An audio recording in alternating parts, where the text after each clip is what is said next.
June is Pride Month. It's a time of celebration for LGBTQ plus communities, but it also commemorates the beginning of efforts to fight for recognition and justice, efforts that continue today.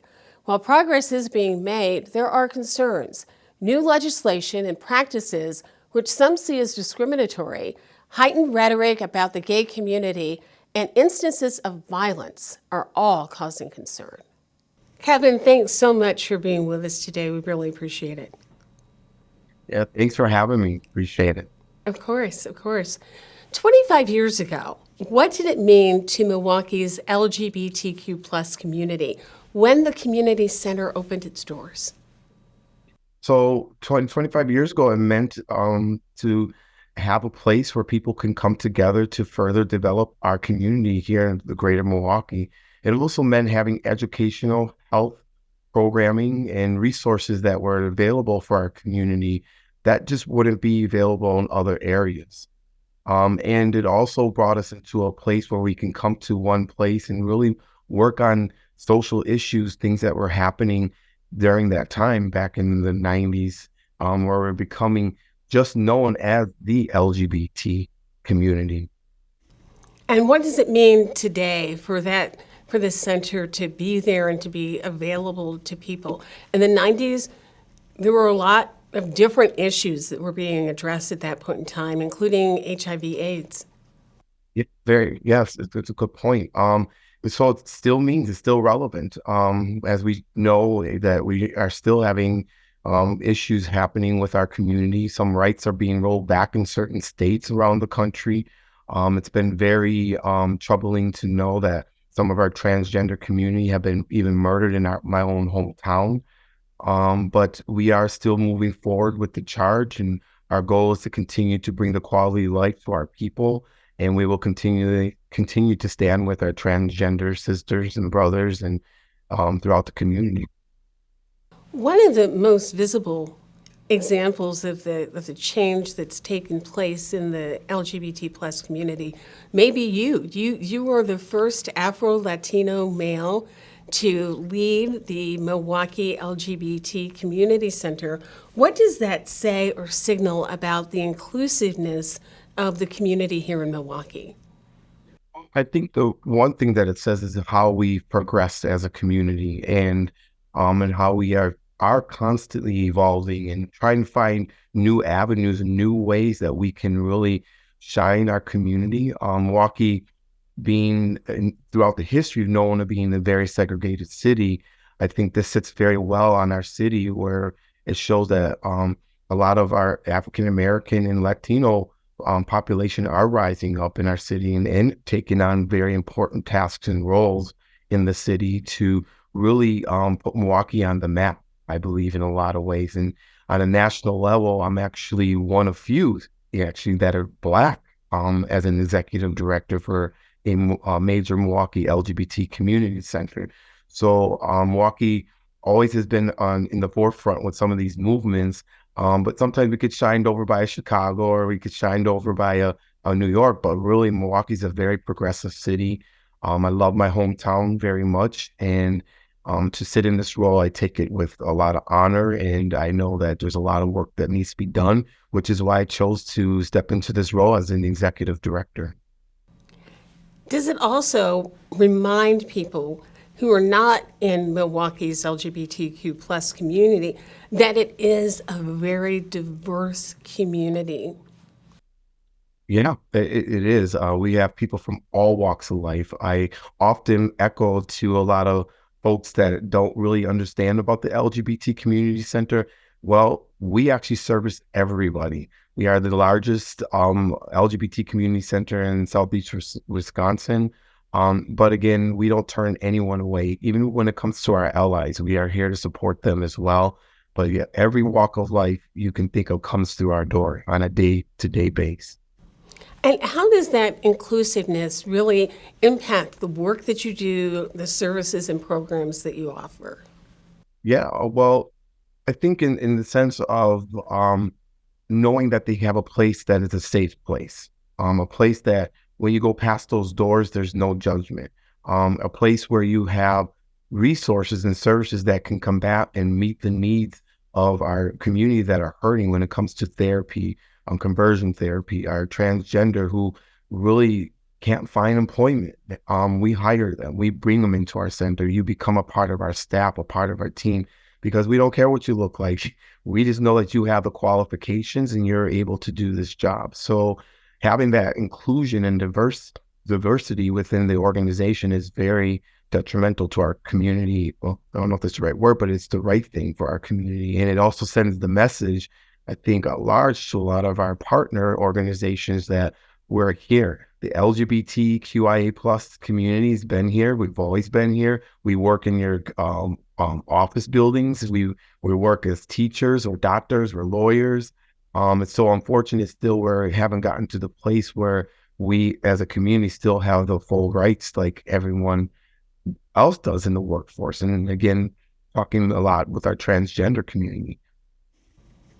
How do you begin to share information with the community so people are aware of the fact that when it comes to employment and in other areas, there are rights that exist for people in the LGBTQ plus community that need to be followed?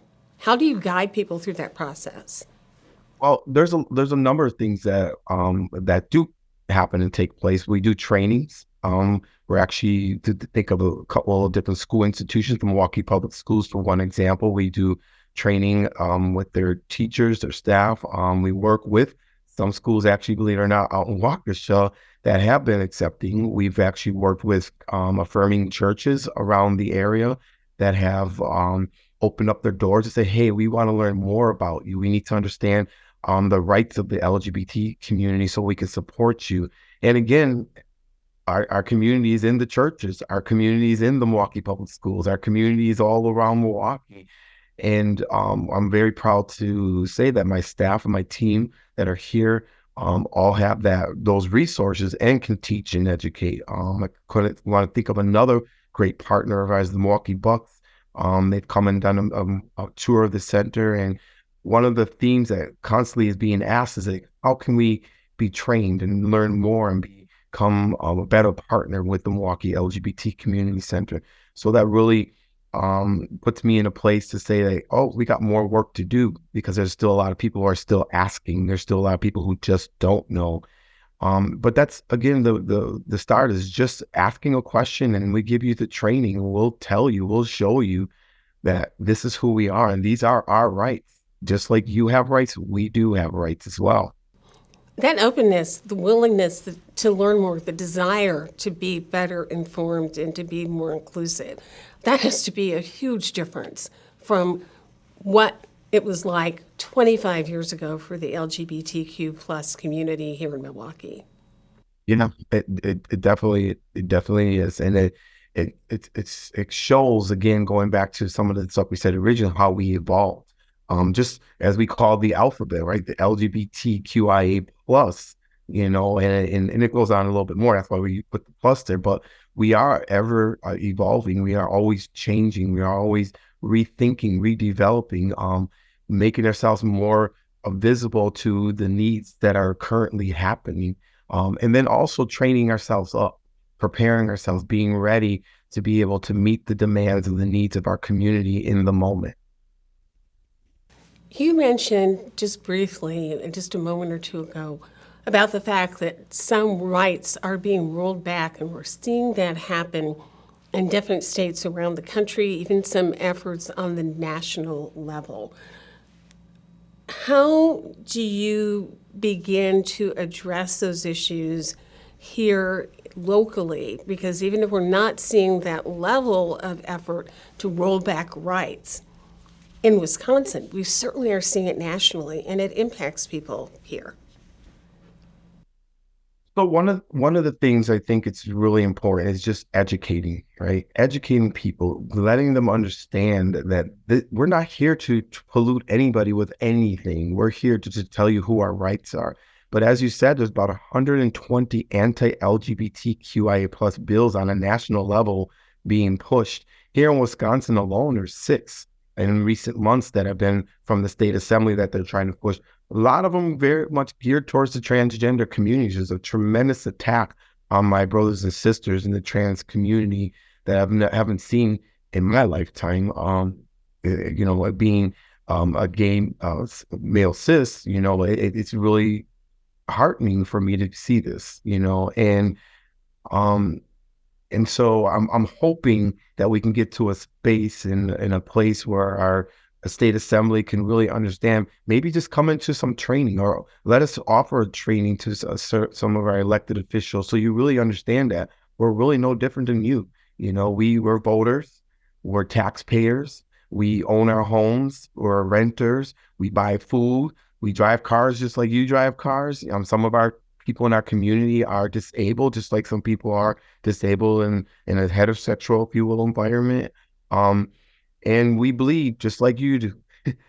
So we're the same. The only thing that we're only asking for is our rights to be there, just like any other American asks for to be in this wonderful country.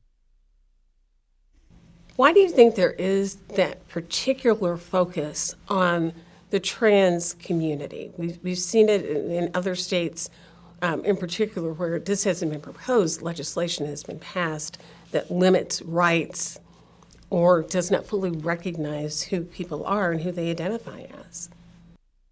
Um, I try to be as neutral as possible, but the facts of the matter is that we've had people on a national level who have the face of the camera pushing hatred out there, pushing these lies and these misnotions, if you will.